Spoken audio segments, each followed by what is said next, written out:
From Hollywood, Lorraine Tuttle in The Unexpected. The Unexpected. The Unexpected. Life is filled with the unexpected. Romantic, tragic, and mysterious endings to our most ordinary actions. Dreams come true, or dreams are shattered by sudden twists of fate in The Unexpected.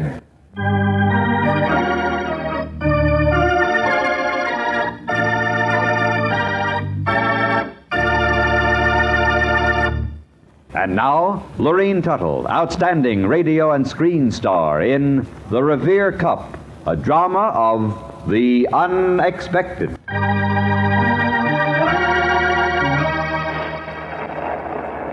It was raining that afternoon, hard. My face was wet and my hair tumbled down into little moist strings that whipped the back of my neck. I ran across the street and scurried around the corner. I was looking for shelter, any kind of shelter.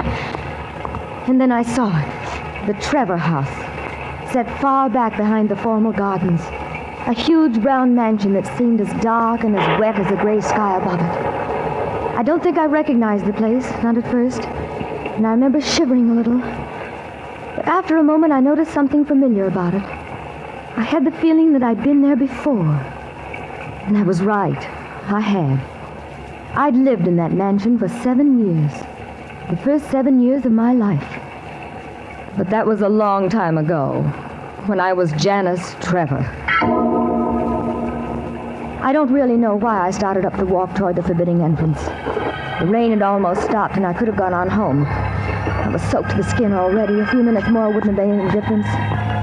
But I was standing on the porch, and I did lift the heavy brass knocker. And I heard the thud echoing back as it struck the oak panel.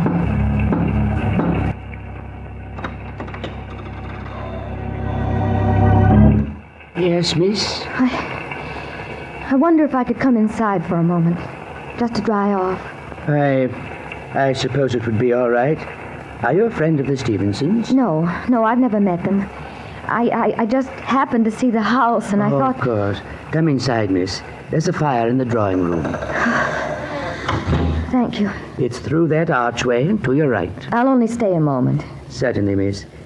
Could I get you anything? Well, yes, if you would. Some tea or anything.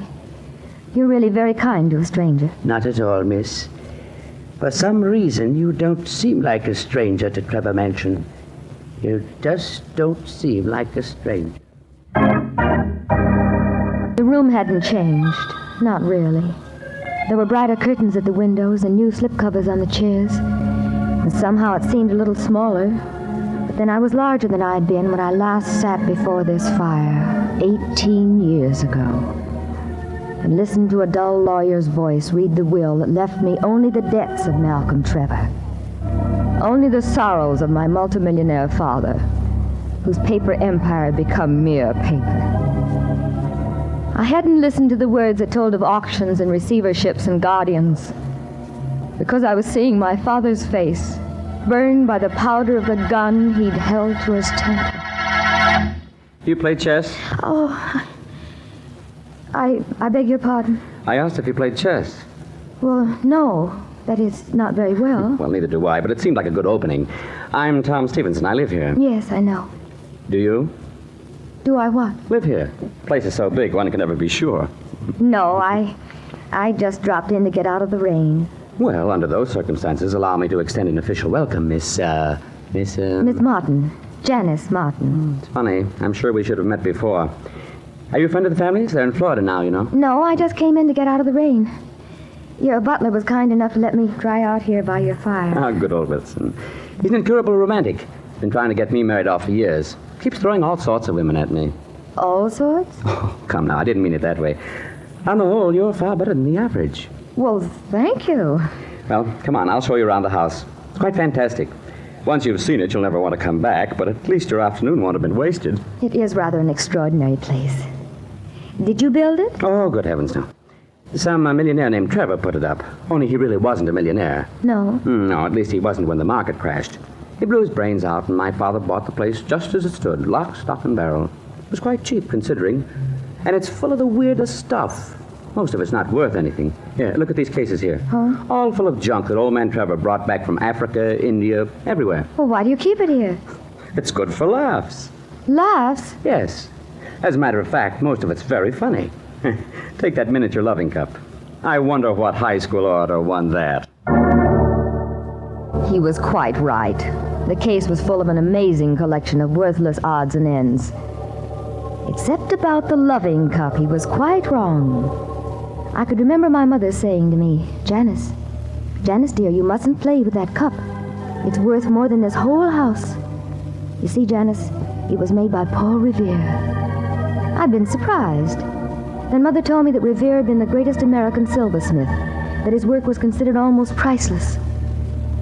And I knew that if I could only get that cup away from Tom Stevenson and his family, I'd be rich again.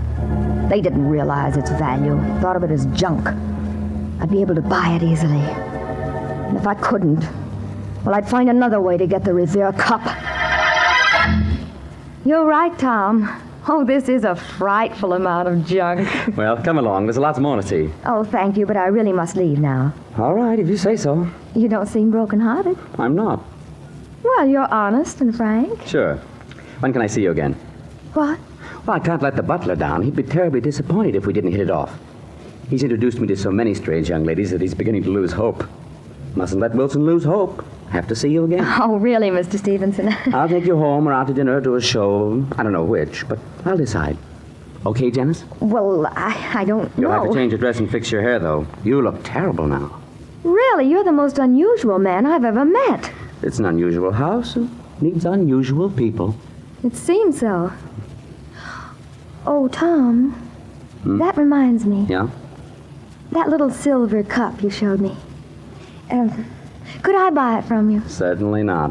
Why? This may look like a junk store, but I'm not a salesman. Well, I thought you didn't like Why, it. Janice, that cup always gets a good laugh when I show it. I wouldn't think of losing the subject of a good laugh. I needed to start conversation. Wouldn't part with that cup for any amount, no, sir. I'll give you my right arm if you want it, but I can't break up this wonderful collection of junk. What would I have to talk about? You couldn't be serious around Tom. It was just as well. I'd spend as much time with him as possible. And sooner or later, I'd get my hands on that cup.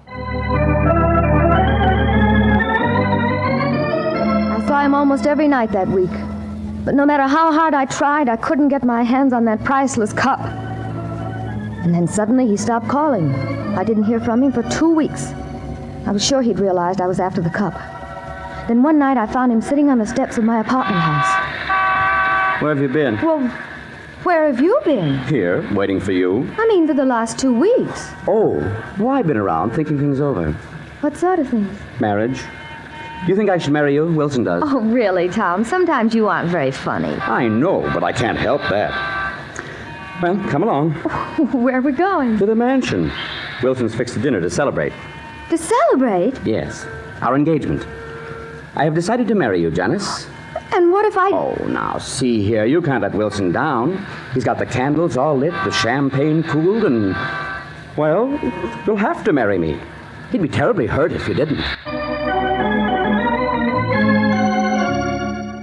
A table for two had been laid out in the living room, white cover and silver dishes. Tom excused himself to make some final arrangements with Wilson, and I sat in one of the big chairs to wait for him. Believe me, I had no intention of marrying him. All I wanted from Tom Stevenson was the Revere Cup. Then suddenly I jumped up. The door to the glass-fronted cabinet was open, and there was an empty spot among the bric-a-brac. The cup was gone. My heart headed toward my feet, and I felt a little ill. I'd counted on it so much, and now it had slipped past me. I turned and sat down again, and as I did, my arm brushed something off a small end table. The shadowy candlelight glinted on tarnished silver. I reached down to pick it up. It was the Revere Cup. This was my chance. All I had to do was stuff the cup into my purse and walk out the door. I looked carefully around the room and out into the hall. There was no one in sight. I grabbed the cup, slipped it into my handbag, and headed toward home. And inside my head, I was singing. I had the Revere Cup, the original authentic Paul Revere masterpiece. For the first time in 18 years, I was going to know what it was like to have money. Now I could live like Janice Trevor again.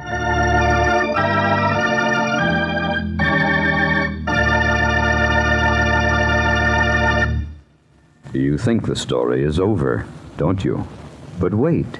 Fate takes a hand. Wait for the unexpected.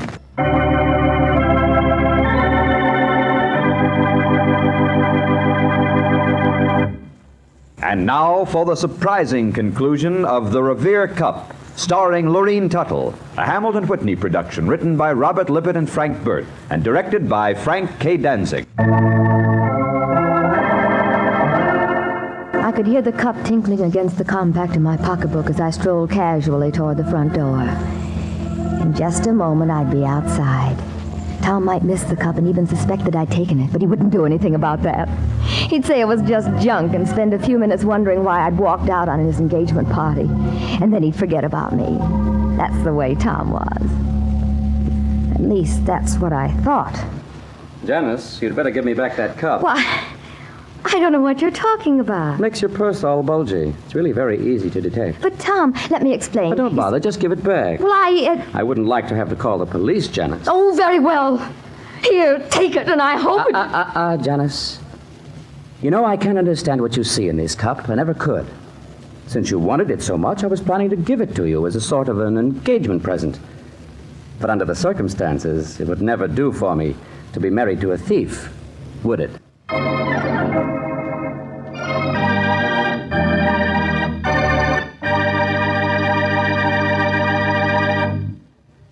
The Revere Cup starred Lorene Tuttle. Listen soon for another of your favorite motion picture stars in a drama of the unexpected.